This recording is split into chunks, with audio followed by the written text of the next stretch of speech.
এক মহিলা একটি অজগর সাপ পুষত, আর সাপটাকে সে অসম্ভব ভালোবাসতো। অজগরটা লম্বা 4 মিটার এবং দেখতেও বেশ স্বাস্থ্যবান। একদিন হঠাৎ তার আদরের অজগর খাওয়া দাওয়া বন্ধ করে দেয়। কয়েক সপ্তাহ চলে গেল, কিন্তু সাপটি কিছুই খাচ্ছিল না। আদরের সাপের এমন অবস্থায় মহিলা দুশ্চিন্তায় পড়ে গেল এবং উপায় বুদ্ধি না পেয়ে শেষমেশ সাপটাকে ডাক্তারের কাছে নিয়ে গেল।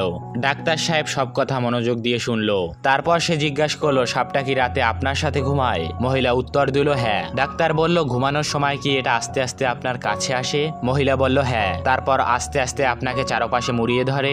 মহিলা বিস্মিত হলেন এবং জবাব দিলেন। এইবার চিকিৎসক খুব ভয়ানক এবং অপ্রত্যাশিত কিছু কথা বললেন। আর ডাক্তার কি বলল সেটা শোনার আগে তোমরা যদি তোমার মাকে ভালোবেসে থাকো তবে অবশ্যই আমাদের ইউটিউব চ্যানেলটাকে সাবস্ক্রাইব করবে। ডাক্তার বলল, সাপটি আপনাকে মুড়িয়ে ধরে, চারপাশ থেকে জড়িয়ে ধরে, কারণ এই সাপটি আপনার মাপ নিচ্ছে, নিজেকে প্রস্তুত করছে আপনাকে আক্রমণ করার জন্য।